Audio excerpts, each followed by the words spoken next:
Hi friends, నేను చిరంజీవిని. ఈరోజు హిందూ పేపర్లో ఉన్న some of the important news items చూసే ప్రయత్నం చేద్దాము. ఫస్ట్ ఐటమ్ వచ్చేసి మనకు EC begins work on polls in Jammu and Kashmir and 3 other states. జనరల్గా మనకు అంతకుముందు జమ్మూ అండ్ కాశ్మీర్ అనేది 28th స్టేట్గా ఉండేది. కానీ 2000 ఆర్టికల్ 370ని రద్దు చేసేయడం union government. At the same time స్టేట్గా ఉన్న జమ్మూ అండ్ కాశ్మీర్ని యూనియన్ టెరిటరీగా, అంటే జమ్మూ అండ్ కాశ్మీర్ని 2 యూనియన్ టెరిటరీస్గా జమ్మూ అండ్ కాశ్మీర్ తర్వాత లడాక్ అనే 2 యూనియన్ టెరిటరీస్గా డివైడ్ చేశారు యూనియన్ టెరిటరీస్గా. సో ఈ యూనియన్ టెరిటరీస్లో జమ్మూ అండ్ కాశ్మీర్కి అసెంబ్లీ ఉంది. సో మనకు ఇండియాలో ఉన్న యూనియన్ టెరిటరీస్లో అసెంబ్లీ ఉన్న యూనియన్ టెరిటరీగా చూసుకుంటే మనకు ఢిల్లీ ఉంది, లెజిస్లేటివ్ అసెంబ్లీ ఉంది ఢిల్లీకి. తర్వాత మనకు పుదుచ్చేరి కూడా మనకు అసెంబ్లీ ఉంటుంది, యూనియన్ టెరిటరీస్. సో ఇప్పుడు ఈ క్లబ్లో union territories with legislative assembly క్లబ్లోకి మనకు జమ్మూ అండ్ కాశ్మీర్ కూడా యాడ్ అయింది. కానీ యూనియన్ టెరిటరీ విత్ లెజిస్లేటివ్ అసెంబ్లీగా జమ్మూ కాశ్మీర్ ఉన్నప్పటికీ 2020 నుంచి ఇప్పటి వరకు జమ్మూ కాశ్మీర్ని యూనియన్ టెరిటరీగా కన్వర్ట్ చేసిన తర్వాత ఇప్పటివరకు అక్కడ అసెంబ్లీ ఎన్నికలు జరగల. సిచ్యువేషన్ కండూజివ్గా లేదనే ఒక ఉద్దేశంతో ఈసీకి ఈ పని ఎలక్షన్ని పోస్ట్పోన్ చేసుకుంటూ వచ్చింది. ఈ క్రమంలో రాబోయే ఫ్యూ మంత్స్లో మనకు దగ్గరగా 3 రాష్ట్రాల్లో జార్ఖండ్, మహారాష్ట్ర అండ్ హర్యానా, ఈ 3 రాష్ట్రాలకు అసెంబ్లీ ఎన్నికలు జరగాల. ఈ 3 స్టేట్ అసెంబ్లీ ఎన్నికలతో పాటు union territory of Jammu and కాశ్మీర్కి కూడా election commission of India election conduct చేసేదానికి ప్రిపేర్ అవుతా ఉంది. ఈ క్రమంలో యూనియన్ టెరిటరీలో యూనియన్ టెరిటరీ ఆఫ్ జమ్మూ కాశ్మీర్లో జరగబోయే ఇది మొట్టమొదటి అసెంబ్లీ ఎన్నికలు అవబోతున్నాయి. దీనికి కూడా ప్రధానమంత్రి కూడా రీసెంట్గా స్టేట్మెంట్ ఇచ్చారు. ఏంటి అంటే జమ్మూ కాశ్మీర్లో అసెంబ్లీ ఎన్నికలు జరిపిన తర్వాత స్టేట్హుడ్ని కూడా రీస్టోర్ చేసేదానికి కూడా ప్లాన్ చేస్తున్నామని ఒక స్టేట్మెంట్ ఇచ్చారు. అట్ ద సేమ్ టైం ఇంతకుముందు లాస్ట్ ఇయర్ డిసెంబర్లో సుప్రీంకోర్టు కూడా ఎలక్షన్ కమిషన్కు డైరెక్షన్ ఇచ్చింది. బై సెప్టెంబర్ 30th కల్లా at any cost union territory of Jammu కాశ్మీర్కి ఎన్నికలు complete union territory Jammu Kashmir legislative అసెంబ్లీకి ఎన్నికలు కంప్లీట్ చేయాలని సుప్రీంకోర్టు కూడా ఒక అల్టిమేటం ఇవ్వడం జరుగుతుంది. వీటన్నిటిని బేస్ చేసుకొని ఆఫ్టర్ ఆల్ వీఆర్ డెమోక్రటిక్ కంట్రీలో ఉన్న ఇండియా, లార్జెస్ట్ డెమోక్రసీగా, ప్రపంచంలోనే లార్జెస్ట్ డెమోక్రసీగా ఉన్న ఇండియాలో ఒక స్టేట్ ఆర్ యూనియన్ టెరిటరీకి ఒక లెజిస్లేటివ్ అసెంబ్లీ ఉండి ఆల్మోస్ట్ ఫ్యూ ఇయర్స్గా దానికి ఎలక్టెడ్ రిప్రజెంటేటివ్స్ లేకుండా సెంటర్స్ రూల్ ద్వారా రూల్ చేయడం అనేది సమంజసం కాదనే ఒక అభిప్రాయంతోనే సుప్రీంకోర్టు కూడా ఎలక్షన్ కమిషన్కి ఒక డైరెక్షన్ ఇచ్చింది. సెప్టెంబర్ 30th కల్లా ఎలక్షన్ కంప్లీట్ చేయాలని. At the same time government of India మీద కూడా డిఫరెంట్ ఫోర్సెస్ నుంచి ఒత్తిడి ఉంది. ఎలక్షన్ కమిషన్కి జమ్మూ కాశ్మీర్లో ఎలక్షన్ జరిపించి అక్కడ ఎలక్టెడ్ రిప్రజెంటేటివ్స్ని ఉంచండి. అట్ ద సేమ్ టైం ఏదైతే అంతకుముందు స్టేట్గా ఉన్న జమ్మూ కాశ్మీర్ని 2 యూనియన్ టెరిటరీస్గా మార్చారో అట్లీస్ట్ జమ్మూ కాశ్మీర్ని స్టేట్హుడ్ని రీస్టోర్ చేయాలనే ఒక ఒత్తిడి ఉంటున్న ఈ క్రమంలో ఫస్ట్ అండ్ ఫార్మోస్ట్ థింగ్గా ఇక్కడ ఎలక్షన్ జరపాలి. ఈ ఎలక్షన్ జరపాలి అనేదానికి రీసెంట్గా కంక్లూడ్ అయిన మన లోక్సభ ఎన్నికల్లో కూడా మనకు పోల్ టర్న్అవుట్ అనేది చాలా హ్యూజ్ అమౌంట్లో జమ్మూ కాశ్మీర్లో జరిగింది. ఇది ఎలక్షన్ కమిషన్ ఆఫ్ ఇండియాకి రేపు అసెంబ్లీ ఎన్నికలు జరిగేదానికి ఒక పాజిటివ్ నోట్గా తీసుకోవచ్చు. దాన్ని బేస్ చేసుకొని ఎలక్షన్ కమిషన్ ఆఫ్ ఇండియా ఎట్టి పరిస్థితుల్లో ఈ 3 రాష్ట్రాలకి, హర్యానా తర్వాత మహారాష్ట్ర అండ్ జార్ఖండ్కి జరగబోయే ఎన్నికలతో పాటు జమ్మూ కాశ్మీర్కి కూడా ఎన్నికలు జరపాలనే ఒక డెసిషన్కి వచ్చింది. దాని గురించి పోల్ ప్రిపేర్డ్కి జమ్మూ కాశ్మీర్లో అఫీషియల్స్ని రెడీ చేస్తున్నట్టు మనకు తెలుస్తూ ఉంది. ఈ క్రమంలో జనరల్గా ఇప్పుడు ఈ మహారాష్ట్ర తర్వాత హర్యానా, జార్ఖండ్ అసెంబ్లీ ఎన్నికలు కూడా రెస్పెక్టివ్లీ హర్యానాకు వచ్చేసి November 3rd లాస్ట్ డేట్ అవుతుంది. మనకు మహారాష్ట్రకు వచ్చేసి November 26 లాస్ట్ డేట్ ఫర్ అప్పటికల్లా అసెంబ్లీ ఎన్నికలు జరగాలి. మనకు జార్ఖండ్కి వచ్చేసి January 5th కల్లా మనకు అసెంబ్లీ ఎన్నికలు జరగాల్సి ఉంటుంది. సో ఈ డేట్ని ఎలా డిసైడ్ చేస్తారు అంటే జనరల్గా ఏదైనా స్టేట్కి, ఫర్ ఎగ్జాంపుల్ మన ఆంధ్రప్రదేశ్ అసెంబ్లీ ఎన్నికలు ఫినిష్ అయిపోయినాయి. నిన్నటి నుంచి అసెంబ్లీ సెషన్ స్టార్ట్ అయినాయి. సో నిన్నటి నుంచి అసెంబ్లీ June 21st నుంచి అసెంబ్లీ సెషన్ స్టార్ట్ అయినాయి. సో June 21st నుంచి అసెంబ్లీ సెషన్ స్టార్ట్ అయినాయి కాబట్టి 2029 June 21st కల్లా నెక్స్ట్ ఆంధ్రప్రదేశ్లో నెక్స్ట్ ఎలక్షన్స్ నెక్స్ట్ అసెంబ్లీ ఎన్నికలు జరిగి ఉండాలి. అప్పుడు June 21st 2029కి కొత్త సభ కొలువు తీరుతూ ఉంది. అందుకని ఇప్పుడు మనకు ఫస్ట్ డేట్ ఆఫ్ అసెంబ్లీ ఏదైతే ఉంటుందో, first date of newly elected members ఎప్పుడైతే ఫస్ట్ వాళ్ళందరూ ఓత్ తీసుకుంటారో ప్రోటెం స్పీకర్ దగ్గర, ఆ డేట్ని మనము రెఫరెన్స్ డేట్గా తీసుకుని అక్కడి నుంచి 5 years లోపు మనకు ఎన్నికలు జరగాల్సి ఉంటుంది. 5 years కంప్లీట్ కాకముందు ఏదైనా లెజిస్లేటివ్ బాడీకి ఎలక్షన్ జరగాల్సి ఉంటుంది. ఈ క్రమంలో మనకు హర్యానాకు వచ్చేసి November 3rd, మహారాష్ట్రకు వచ్చేసి November 26 అండ్ జార్ఖండ్కి వచ్చేసి January 5th. ఈ డేట్స్ లోపు ఈ 3 రాష్ట్రాల్లో అసెంబ్లీ ఎన్నికలు పూర్తి చేయాల్సిన బాధ్యత ఎలక్షన్ కమిషన్ మీద ఉంది. At the same time supreme court ఇచ్చిన డైరెక్షన్ ప్రకారం September 30th కల్లా Jammu and Kashmir, union territory of Jammu and కాశ్మీర్కి ఎన్నికలు జరపాల్సిన క్రమంలో ఈ 3 రాష్ట్రాలతో పాటు జమ్మూ అండ్ కాశ్మీర్కి కూడా అసెంబ్లీ ఎన్నికలు జరిపేదానికి ఈసీ ప్రిపేర్డ్గా ఉంది. ఇది ఈసీ ఏదైతే జమ్మూ కాశ్మీర్ యూటీగా మారిన తర్వాత జరగబోయే ఫస్ట్ ఎన్నికలు చూడాలి. ఈ ఎలక్షన్ అయిన తర్వాత జమ్మూ అండ్ కాశ్మీర్కి స్టేట్ హుడ్ని రిస్టోర్ చేస్తారా లేదా అనేది. బట్ ఏదైనా జమ్మూ అండ్ కాశ్మీర్లో ఎలక్షన్ జరపడం అనేది it is a welcome note for the people of the Jammu and Kashmir. మనకు నెక్స్ట్ టాపిక్ వచ్చేసి mandate for a new economic approach అనేసి ఒక ఆర్టికల్ ఉందండి. రీసెంట్గా మనకు కంక్లూడ్ అయిన లోక్సభ ఎలక్షన్స్లో ఇచ్చిన మ్యాండేట్ గురించి ఇచ్చిన ఈ ఆర్టికల్ ఒకటి మనం చూసుకున్నట్లయితే రీసెంట్గా ఎన్డీఏ 2014 నుంచి ప్రైమ్ మినిస్టర్ నరేంద్ర మోదీ లీడర్షిప్లో ఎన్డీఏ గవర్నమెంట్ సక్సెసివ్గా 2 సార్లు ఫామ్ చేసింది. రీసెంట్గా 2024లో 3rd టైం ఫామ్ చేసింది. సో దీనికి ఈ వచ్చిన మ్యాండేట్ ఏదైతే ఉందో లోక్సభ ఎన్నికల్లో 3rd టైం ఎన్డీఏకి మ్యాండేట్ నరేంద్ర మోదీ లీడర్షిప్లో ఎందుకు ఇచ్చారు అంటే అది పీపుల్ ఒక న్యూ ఎకనమిక్ అప్రోచ్ని కోరుకుంటున్నారనేసి ఈ ఆర్టికల్ యొక్క ప్రధాన ఇంటెన్షన్ అండి. మనం చూసుకున్నట్లయితే ఇప్పుడు రీసెంట్గా మనకు 2024 కంటే ముందు ఫినిష్ అయిన ఎలక్షన్స్ చూసుకుంటే 2004 నరేంద్ర మోదీ ఇప్పుడు ఎన్డీఏ గవర్నమెంట్కి లీడర్గా ఉన్న వాజ్పేయి గారి టైంలో జరిగిన ఎన్డీఏ ఎన్నికలు ఓడిపోయేదానికి ప్రధాన కారణం అప్పుడు high inflation, particularly food price higher food prices ఎక్కువ ఉండటం వల్ల ఇన్ఫ్లేషన్ హయ్యర్ లెవెల్లో ఉండటం వల్ల ఓడిపోయిందనేసి ఒక ప్రధాన ఇంటెన్షన్గా ఒక ప్రధాన ఎజెండాగా ఇష్యూగా చెప్తున్నారు. తర్వాత 2014లో కాంగ్రెస్ యూపీఏ గవర్నమెంట్ ఓడిపోయేదానికి one of the main reason వచ్చేసి అన్ఎంప్లాయ్మెంట్గా చెప్తున్నారు. అట్ ద సేమ్ టైం 2014 తర్వాత మనకు సక్సెసివ్గా ఎన్డీఏ గవర్నమెంట్స్ ఏర్పడిన క్రమంలో మనకు ఇక్కడ ప్రధానంగా చూడాల్సింది ఏంటంటే 2014 తర్వాత ఏర్పడిన గవర్నమెంట్స్లో ఇండియన్ యొక్క సొసైటీ ఆస్పిరేషన్స్కి అనుగుణంగా మనకు గవర్నమెంట్స్ నడవట్లేదు అనేది ఒక ఎజెండాగా కనిపిస్తూ ఉంది. అందులో మనం చూసుకున్నట్లయితే FAO food and agriculture organisation of the united nation estimations ప్రకారము close to 75% of the Indian population, ఏదైతే 75% ఆఫ్ ద పాపులేషన్ ఏదైతే ఉన్నారో ఇండియాలో వాళ్ళు మనకు హెల్దీ డైట్ని అఫోర్డ్ చేసే పరిస్థితిలో లేరనేసి FAO రిపోర్ట్ చెప్తా ఉంది. అట్ ద సేమ్ టైం మనకు ఫుడ్ ప్రైసెస్ పెరిగిపోవడం వల్ల తర్వాత at the same time unequal distribution of income in the country. ఒక పక్కేమో ఇన్ఫ్లేషన్ పెరుగుతూ ఉంది, తర్వాత అన్ఈక్వల్ డిస్ట్రిబ్యూషన్ ఆఫ్ ఇన్కమ్ ఉండటం వల్ల ఖచ్చితంగా హెల్తీ డైట్ని close to 75% of the Indian population reach out అవ్వట్లేదు, లేకపోతే మీట్ అవ్వట్లేదు అనేసి FAO రిపోర్ట్ చెప్తా ఉంది. తర్వాత ఇంకోటి మనకు అపార్ట్ ఫ్రమ్ ఫుడ్ కాకుండా ఇండియాలో ఉన్న public particularly infrastructure both physical as well as social infrastructure కూడా బెటర్గా ఉండాలని కోరుకుంటున్నారు. సో ఈ రెండింటి విషయంలో కూడా గవర్నమెంట్ అనుకున్నంత స్పీడ్లో అనుకున్నంత విధంగా రీచ్ అవుట్ అయ్యే దాంట్లో ప్రొవైడ్ చేసే దాంట్లో సక్సెస్ఫుల్గా ముందుకెళ్తున్నట్లు కనపడలేదు. పర్టికులర్లీ మనం పాస్ట్ డికేట్లో చూసుకుంటే మనకు ఫారిన్ ఇన్వెస్ట్ మీద ఎక్కువ ఫోకస్ జరిగింది, తర్వాత డిజిటల్ పేమెంట్స్ మీద ఫోకస్ జరిగింది. At the same time subsidy manufacturing sectors కావాల్సిన సబ్సిడీ మీద ఎక్కువ ఫోకస్ జరిగింది. అట్ ద హైవేస్ స్పీడ్ మేనర్లో కన్స్ట్రక్ట్ చేసేదానికి జరిగింది. కానీ మనకు ఏదైతే సోషల్గా కావాల్సిన హెల్త్ ఎడ్యుకేషన్ పరంగా చూసుకోవాల్సిన ఇన్ఫ్రాస్ట్రక్చర్ ఈ రెండు విన్నింగ్ ఫార్ములాగా జరిగింది. కానీ ఇది ఒక్కటే సరిపోదు. కొన్ని ఏరియాస్లో మాత్రమే ఒక పక్క సోషల్ ఇన్ఫ్రాస్ట్రక్చర్ పెంచుతున్నారు, ఇంకో పక్క ఫిజికల్ ఇన్ఫ్రాస్ట్రక్చర్. ఈ రెండు అవసరమే. సోషల్ ఇన్ఫ్రాస్ట్రక్చర్ ఒక దేశానికి ఎంత అవసరమో ఫిజికల్ ఇన్ఫ్రాస్ట్రక్చర్ కూడా అంతే అవసరము. కానీ కోవిడ్ వచ్చిన తర్వాత ఏదైతే మనకు ఎకనమిక్ యాక్టివిటీ కొంచెం స్లో అయినప్పటికీ గవర్నమెంట్ దగ్గర ఉన్న ఫిజికల్ కన్సాలిడేషన్ బెటర్గా ఉండటం వల్ల దీన్ని ఎకనమిక్ యాక్టివిటీ స్లో అయినా కానీ బెటర్గానే మేనేజ్ చేసుకుంటుంది. కానీ ఇవన్నీ జరిగిన ఈ క్రమంలో ఇప్పుడు మనం ప్రధానంగా ఈ 2024 ఎలక్షన్ మ్యాండేట్ని కొత్త ఎకనమిక్ అప్రోచ్ దేశం కోరుకుంటుంది.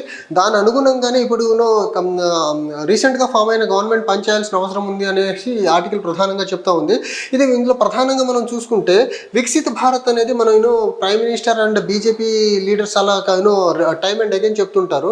ఒక పక్క వికసిత్ భారత్గా 2047కి ఇండియా ఎమర్జ్ అవ్వాలంటారు. అయితే మనకేమో ఇక్కడ వీట్ ప్రొడక్షన్ షార్ట్ ఫాల్ అవ్వకుండా ఒక పక్క వీట్ ఇంపోర్ట్ చేసుకుంటాం గత కొన్ని సంవత్సరాలుగా చూసుకుంటే. అట్ ద సేమ్ టైం ఇండియాని ఒక సెల్ఫ్ సఫిషియంట్ పల్సెస్ కంట్రీగా తీర్చిదిద్దడంలో కూడా మనం ఫెయిల్ అయిపోతున్నాం. పల్సెస్ని వివిధ దేశాల నుంచి, పర్టికులర్లీ కొన్ని ఆఫ్రికన్ కంట్రీస్ నుంచి, సౌత్ ఈస్ట్ ఏషియన్ కంట్రీస్ నుంచి కూడా మనం పల్సెస్ని ఇంపోర్ట్ చేసుకునే పరిస్థితి కనిపిస్తూ ఉంది. తర్వాత ఇండియన్ రైల్వేస్ మనం చూసుకున్నట్లయితే ఒక పక్క మనము వందే భారత్ ట్రైన్ అని లగ్జరియస్ ట్రైన్స్ గురించి మాట్లాడతాం. తర్వాత బుల్లెట్ ట్రైన్ అని ఒక ప్రెస్టీజియస్ ప్రాజెక్ట్ని మనం మిస్ చేసేస్తున్నాము. అట్ ద సేమ్ టైం ఏదైతే రైల్వే రిజర్వేషన్ కంపార్ట్మెంట్స్ చూసుకుంటే, రిజర్వేషన్ కంపార్ట్మెంట్స్ ఫుల్గా ఉంటాయి. At the same time reservation కంపార్ట్మెంట్స్లో చాలా మంది టికెట్లెస్ ట్రావెలర్స్ ఎక్కువ మంది ఉంటారు బికాస్ ఆఫ్ అఫోర్డబిలిటీ లేకపోవడం వల్ల. తర్వాత మనం థర్డ్ పాయింట్ చూసుకుంటే, రీసెంట్గా మనకు drinking water scarcity particularly urban ఏరియాస్లో చాలా ఎక్కువగా కనిపిస్తుంది. అంతకుముందు బెంగళూరులో ఉండేది, ఇప్పుడు అదే వరుసలో ఢిల్లీ. మనం చూస్తున్నాం గత కొన్ని వారాలుగా, కొన్ని వన్ అండ్ హాఫ్ మంత్గా మనం చూసుకున్నట్లయితే ఢిల్లీలో severe water scarcity, drinking water portable water, drinking water, తర్వాత జనరల్ యూసేజ్కి వాటర్ స్కేర్సిటీ ఉండటం వల్ల ఢిల్లీ గవర్నమెంట్ రిపీటెడ్గా హర్యానా గవర్నమెంట్ని వాటర్ రిలీజ్ చేయండి యమునా రివర్ ద్వారా, సో దట్ ఢిల్లీ పీపుల్కి కావాల్సిన వాటర్ రిక్వైర్మెంట్ని మీట్ అయ్యేదానికి ఆస్కారం ఉంటుందనేసి టైమ్ అండ్ అగైన్ రిక్వెస్ట్ చేస్తుంది. కానీ హర్యానా ప్రభుత్వం ప్రజల యొక్క వాటర్ అవసరాలు తీర్చిన తర్వాత మాత్రమే ఢిల్లీ వాళ్ళకు వాటర్ రిలీజ్ చేయగలిగే పరిస్థితి ఉంది. కాబట్టి అక్కడ నుంచి ఢిల్లీ గవర్నమెంట్ రిపీటెడ్గా అపీల్స్ చేస్తున్నా కానీ అక్కడ హర్యానా నుంచి వాటర్ రిలీజ్ చేయట్లేదు. సో ఇది మనం ప్రధానంగా చూసుకున్నాం. ఒక పక్కేమో వికసిత్ భారత్గా 2047కి మనం ఇండియా ఎమర్జ్ అవ్వాలని కోరుకుంటున్నాము. ఒక పక్కేమో జనాలకేమో మనం డ్రింకింగ్ వాటర్ ప్రొవైడ్ చేయలేని సిచ్యువేషన్లో ఉంటున్నట్టు మనకి ఆర్టికల్ ప్రధానంగా చెప్తా ఉంది.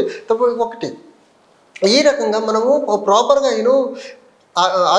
మన ఇండియాలో ఉన్న లీడింగ్ సిటీస్కి ప్రాపర్ వాటర్ ప్రొవైడ్ చేయకుండా, తర్వాత వాళ్ళ ఎకనమిక్ పొటెన్షియాలిటీ, తర్వాత మనకు సోషల్ హార్మోనీని పెంపొందించకుండా, ఇప్పుడు ఏదైతే నల్సేజల్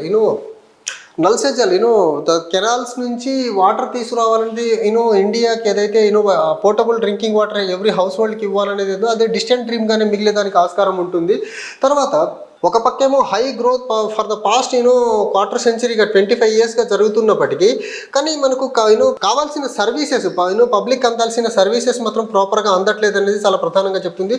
ఇవి ప్రధానంగా అందాలి అంటే ఖచ్చితంగా ఏదైతే infrastructural, social as well as physical infrastructure మీద ఎంత ఫోకస్ చేస్తున్నారో ఎకనమిక్ రిఫార్మ్స్ మీద కూడా అంత ఫోకస్డ్గా ముందుకు వెళ్తే మాత్రమే ఏదైతే ఇండియా ఒక సెల్ఫ్ సఫిషియంట్, ఒక డెవలప్డ్ ఎకానమీగా 2047 దానికి ఆస్పైర్ అయ్యేదానికి ఆస్కారం ఉంటుంది. అండ్ పబ్లిక్ ఒక పీపుల్ లైఫ్ని సపోర్ట్ చేసే ఇన్ఫ్రాస్ట్రక్చర్ని డెవలప్ చేయకుండా, పీపుల్ యొక్క లైఫ్ని బెటర్ చేయకుండా ఖచ్చితంగా ఒక కంట్రీ డెవలప్డ్ కంట్రీగా అయ్యేదానికి ఆస్కారమే లేదు. ఇండియా 2047కి డెవలప్డ్ కంట్రీగా ఎమర్జ్ అవ్వాలి అంటే ఖచ్చితంగా సోషల్ ఇన్ఫ్రాస్ట్రక్చర్ మీద చాలా ఫోకస్ చేయాల్సి ఉంటుంది. ఎకనమిక్ రిఫార్మ్స్ మీద అంతే ఫోకస్ చేయాల్సి ఉంటుంది. All front social as well as physical, తర్వాత మనకు ఎకనమిక్ రిఫార్మ్స్, ఇవన్నీ ట్యాండమ్ ఒకదానికొకటి కలిసి వెళ్తే మాత్రమే ఇండియా బై 2047కి ఒక సూపర్ పవర్ ఆర్ డెవలప్డ్ ఎకానమీగా ఎమర్జ్ అయ్యేదానికి ఆస్కారం ఉంటుంది. సో దాన్ని బేస్ చేసుకొని ఈ ఆర్టికల్లో ప్రధానంగా చెప్పేది ఏంటంటే, ఇప్పుడు ఈసారి బీజేపీకి లేకపోతే ఎన్డీఏకి సెంట్రల్లో ఇచ్చిన మ్యాండేట్, ప్రజలు ఒక కొత్త ఎకనమిక్ రిఫార్మ్స్ని, కొత్త అప్రోచ్ని కోరుకుంటున్నారు. ఆ యాస్పిరేషన్కి సొసైటీ యాస్పిరేషన్కి అనుగుణంగా ఎకనమిక్ రిఫార్మ్స్ వస్తే మాత్రమే ఇండియా డెవలప్డ్ కంట్రీగా 2047కి ఎమర్జ్ అయ్యేదానికి ఆస్కారం ఉంటుంది. ఎప్పుడైతే పీపుల్ యాస్పిరేషన్కి అనుగుణంగా పాలసీ మేకింగ్ జరగదో డెఫినెట్గా కంట్రీ అనుకున్న డెవలప్మెంటల్ గోల్స్ రీచ్ అయ్యేదానికి ఆస్కారం ఉంటుంది. ఇక్కడ మనం FAO చెప్తున్న రిపోర్ట్స్ ప్రకారం close to 75% of the Indian population healthy డైట్ని మీట్ అవ్వట్లేదు. అంటే ఒక పక్కేమో మనకు జీడిపి గ్రోత్ రేట్స్ పెరుగుతూ ఉన్నాయి అంటున్నాము, GSTకి ట్యాక్స్ కలెక్షన్స్ పెరుగుతున్నాయి అంటున్నాము, ఇన్ఫ్రాస్ట్రక్చర్ పెరుగుతూ ఉంటే హైవే చాలా స్పీడీ మేనర్లో హైవే కన్స్ట్రక్షన్ జరుగుతుందంటాం. At the same time, close to 75% of the people healthy diet meet అవ్వట్లేదంటే డెఫినెట్గా మ్యాన్ పవర్ కావాల్సిన, ఏదైతే మన ఇండియాలో ఇప్పటికీ ఉన్న డెమోగ్రఫిక్ డివిడెండ్ చాలా సర్ప్లస్గా ఉంది. సో మ్యాన్ పవర్కి హెల్దీ డైట్ ఎప్పుడైతే వర్కింగ్ క్లాస్కి ప్రాపర్గా దొరకదో ఖచ్చితంగా వాళ్ళ దగ్గర నుంచి అవుట్పుట్ ప్రాపర్గా ఉండేదానికి ఆస్కారం ఉంటుంది. ఇది ఇప్పుడు ఇలాంటి ఇన్ఫ్రాస్ట్రక్చరల్ ప్రాజెక్ట్ ముందుకు తీసుకెళ్లాలంటే హెల్దీ వర్క్ ఫోర్స్ చాలా అవసరము. హెల్దీ వర్క్ ఫోర్స్ దొరకాలి అంటే ఖచ్చితంగా వాళ్ళ అలా కావాల్సిన న్యూట్రియంట్స్ పర్టికులర్లీ పల్సెస్ తర్వాత మనకు ప్రోటీన్ ఫుడ్ చాలా అవసరము. సో దాన్ని బేస్ చేసుకొని ఈ FAO ఇచ్చిన రిపోర్ట్ని బేస్ చేసుకొని ఖచ్చితంగా ఎకనమిక్ రిఫార్మ్స్ ఏదైతే రాబోయే రోజుల్లో రాబోతున్నాయో ఖచ్చితంగా ఒక పాపులేషన్ యొక్క health as well as physical ఇన్ఫ్రాస్ట్రక్చర్ని బెటర్ చేసేదానికి ఉండేలా ఉంటే మాత్రం డెఫినెట్గా ఇండియా బై 2047కి ఒక డెవలప్డ్ కంట్రీగా ఎమర్జ్ అయ్యేదానికి ఆస్కారం ఉంది. మనకు నెక్స్ట్ టాపిక్ వచ్చేసి న్యూ కోల్డ్ వార్. రష్యా రీసెంట్గా నార్త్ కొరియాతో డిఫెన్స్ అగ్రిమెంట్ కుదుర్చుకుంది. అది ఏదైనా ఎనిమి కంట్రీస్ నుంచి అగ్రెసివ్ అటాక్ జరిగినప్పుడు ఖచ్చితంగా రష్యా నార్త్ కొరియా ఒకరినొకరు సపోర్ట్ చేసుకోవాలి ఒక అగ్రిమెంట్ కుదుర్చుకున్నాయి. ఈ రష్యా నార్త్ కొరియా ప్యాక్ట్ ఏదైతే రీసెంట్గా కుదుర్చుకుందో అది యుఎస్ఏ ఈస్ట్ ఏషియా టైస్ చాలా డిపెండ్ చేసేదానికి ఆస్కారం ఉంటుందనేసి ఎడిటోరియల్ అండి. ఎప్పుడైతే రష్యా యుక్రెయిన్ మీద వార్ ప్రకటించిందో అక్కడ నుంచి వెస్ట్రన్ శాంక్షన్స్ వల్ల రష్యా ఏదైతే వెస్ట్రన్ శాంక్షన్స్కి ఫేస్ చేసుకుంటా ఎకనామిక్ యాక్టివిటీ కొంచెం స్ట్రక్ అవుతున్న తరుణంలో రష్యా ఎవరైతే అమెరికాతో రిలేషన్స్ బాగాలేని కంట్రీస్ అన్నింటినీ రీచ్ అవుట్ చేసే ప్రయత్నం చేస్తుంటారు. అందులో ప్రధానంగా నార్త్ కొరియా ఉంది, తర్వాత మనకు ఇరాన్ ఉంది, చైనా ఉంది. వీటితో పాటు రీసెంట్గా వియత్నాంతో కూడా natural gas fossil fuels supply చేసేదానికి తర్వాత వేరే అదర్ అగ్రిమెంట్స్ కుదుర్చుకుంది వియత్నాంతో. సో ప్రధానంగా మనం చూసుకోవాల్సింది ఇక్కడ నార్త్ కొరియాతో డిఫెన్స్ డీల్ కుదుర్చుకునే దానికి ముందు ఒకానొక స్టేజ్లో రష్యా ఏదైతే ఉందో ఈవెన్ చేసి నార్త్ కొరియా న్యూక్లియర్స్ యాక్టివిటీ మీద శాంక్షన్స్ విధించే క్రమంలో Russia voted in favour of that particular sanction అనమాట. అలాంటి రష్యా ఇప్పుడు నార్త్ కొరియాతో తన రిలేషన్స్ని స్మూత్ చేసే ప్రయత్నంలో భాగం చేసుకుంటుంది. దీనికి ప్రధానమైన కారణము నార్త్ కొరియాకి రష్యాకి అంత గుడ్ రిలేషన్ లేకపోయినప్పటికీ కోల్డ్ వార్ ఏరియాలో మంచి రిలేషన్స్ ఉండేవి. తర్వాత జియో పొలిటికల్గా వచ్చిన చేంజెస్ వల్ల నార్త్ కొరియాకి కొంచెం దూరంగా ఉండింది. ఈ క్రమంలో జియో పొలిటికల్గా యుక్రెయిన్తో యుద్ధం చేసుకుంటూ ముందుకెళ్తున్న కారణంలో వెస్ట్రన్ శాంక్షన్స్ ఫేస్ చేస్తున్న ఈ టైంలో రష్యా డెఫినెట్గా మళ్ళీ జియో పొలిటికల్గా తన స్ట్రెంత్ని పెంచుకునే ప్రయత్నంలో భాగంగా నార్త్ కొరియాతో అగ్రిమెంట్ కుదుర్చుకుంటుంది. తర్వాత ఇరాన్తో చైనాతో కూడా రిలేషన్స్ చాలా బెటర్గా మెయింటైన్ చేస్తుంది. ఈ క్రమంలో మనకు ప్రధానంగా చైనా కొంచెం కాన్షియస్గా ఉన్న డెఫినెట్గా వరల్డ్ ఆర్డర్ని వెస్ట్రన్ యొక్క డామినేషన్ని ఛాలెంజ్ చేసేదానికి రష్యా కూడా చైనా కూడా eagerly waiting for right opportunity.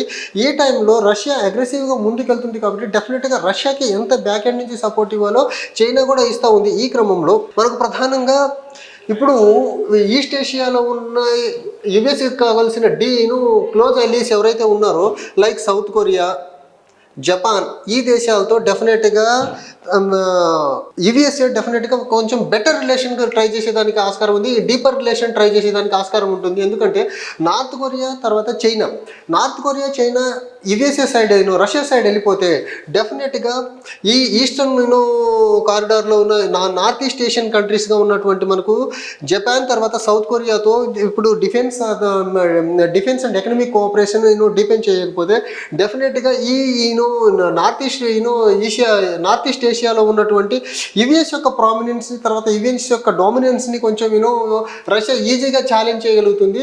దీన్ని బేస్ చేసుకొని నార్త్ కొరియాతో ఎప్పుడైతే రష్యా తన ఎకనామిక్ మిలిటరీ కోఆపరేషన్ డిపెండ్ చేసుకుంటుందో ఖచ్చితంగా యుఎస్ఏ కూడా తన ఈస్టర్న్ ఎలీస్ అయినటువంటి Japan as well as south కొరియాతో రిలేషన్స్ని డిపెండ్ చేసేదానికి ఆస్కారం ఉంటుంది. దీనివల్ల ఫర్దర్గా కోల్డ్ వార్ సిచ్యువేషన్ ఇంకా అగ్రెసివ్గా పెరిగేదానికి ఆస్కారం ఉంటుంది అనేసి ఈ ఆర్టికల్ మనకు చెప్తా ఉందండి. ఓకే, మనకు నెక్స్ట్ టాపిక్ వచ్చేసరి Armenia become the latest nation to recognise Palestine.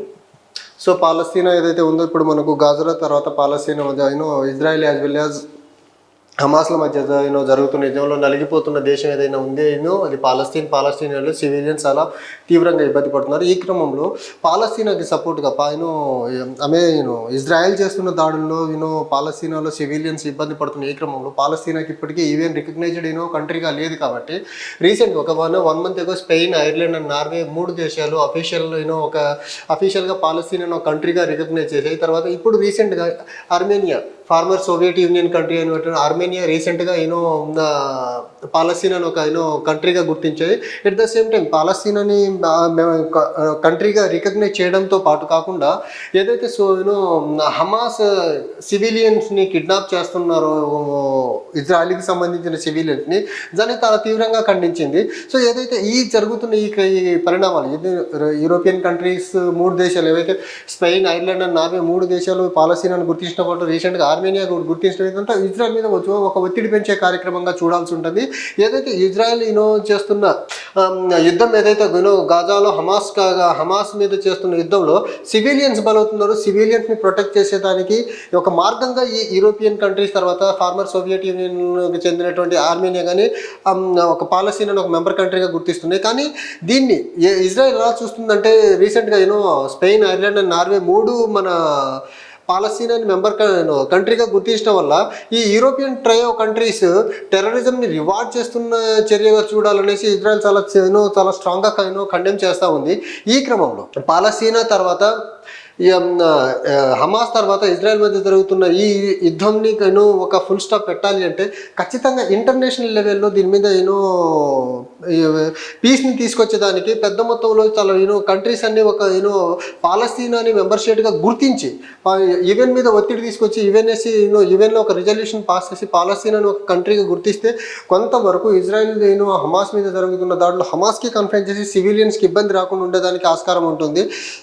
ఏదైతే ఇప్పుడు ఆర్మేనియా పాలస్తీనాని మెంబర్ కంట్రీగా గుర్తిస్తూ ఒక స్టేట్మెంట్ ఏమని ఇచ్చిందంటే జెన్యూన్లీ మిడిల్ ఈస్ట్లో జెన్యూన్గా ఒక పీస్ లాంగ్ టర్మ్ పీస్ని ఎస్టాబ్లిష్ చేసే ప్రయత్నంలో భాగంగానే ఆర్మేనియా పాలస్తీనాని మెంబర్ స్టేట్గా గుర్తించింది అనే ఒక స్టేట్మెంట్ అయితే ఇవ్వడం జరుగుతుంది. చూడాలి ఇప్పుడు రిపీటెడ్గా కొన్ని కంట్రీస్ ముందుకు వచ్చి పాలస్తీనాని ఒక అఫీషియల్ కంట్రీగా రికగ్నైజ్ చేస్తున్నాయి.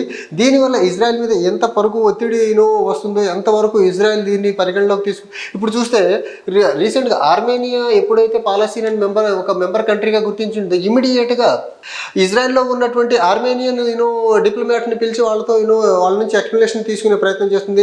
అంతే అదేవిధంగా లాస్ట్ మంత్లో స్పెయిన్ యూరోపియన్ కంట్రీస్ అయినటువంటి స్పెయిన్, ఐర్లాండ్ అండ్ నార్వేకి సంబంధించిన డిప్లొమాట్స్ని పిలిచి కూడా వాళ్ళ దగ్గర నుంచి కూడా ఎక్స్ప్లెనేషన్ తీసుకునే ప్రయత్నం చేస్తుంటే వీటి మీద ఒక రకంగా కొంచెం ఒక యాంగ్విష్గా ఉన్నట్టు కూడా మనం ఇజ్రాయెల్ చూడాల్సి ఉంటుంది.